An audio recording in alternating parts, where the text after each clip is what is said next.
We grew up going to kosher establishments. We grew up going to temple and synagogue. We grew up going to Orthodox schools, but we're also very cognizant of the rest of the world.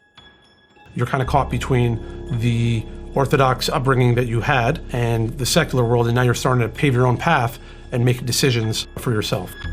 I did not know who I was and what I wanted to be. Coming from a more religious background, in the process having doubts on what I wanted to do. I grew up going to the yeshiva system, something that we have to do because there's a gun to our head. They don't teach you how to love Hashem, how to love Judaism.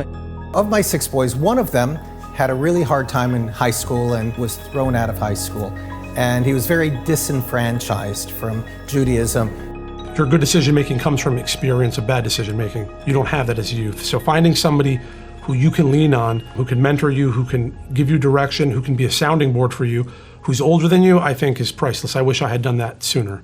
My 2 boys, they need good friends and they need good role models. And at the center, they have both. I came here, Matas showed this whole other side of Judaism that I never really experienced, that no, you should be yourself, and that's how you're gonna actually be able to grow the most and shine the most. As a result of being here for 2 years, I know that I do want to be more tied down to my Judaism than I originally thought. I give the center a tremendous amount of credit for bringing him back into the fold. And they embraced him. They loved him. They made a difference to the man that he became. The center had a really big positive impact on my life because when I surround myself with positive people, I find myself to be more positive and they're always there for me. Usually on Tuesday nights, I would just be sitting at home bored, and now I look forward to something every single Tuesday. Some of the biggest rabbis in South Florida have come here and spoke, and they walk out of here and they're like, wow, this place is real. This place is truth. This place is amazing.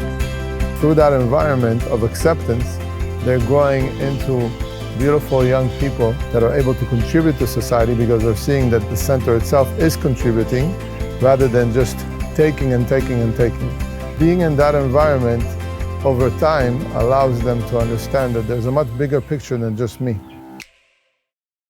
Matas made an announcement and he said, guys, we're trying to buy the center home. I told him I got to give like 10 grand. I want to be a part of this. I want to have some skin in the game. The investments have to be made. I run a business and there are areas of our business that are deficient and we have to invest in it if we want to grow and improve. Maybe on the outside, superficially, they have their challenges.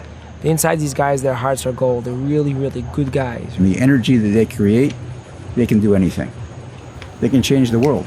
I've seen kids that come in day one, and I've seen kids now married because of the center. What we need is future leaders, and this is the breeding ground right here. This is the future of South Florida. This is the future of the world. I mean, the kids that are going through the center will be the leaders of tomorrow. They'll be the teachers, entrepreneurs, your neighbor, and investing in the center is going to be investing in South Florida.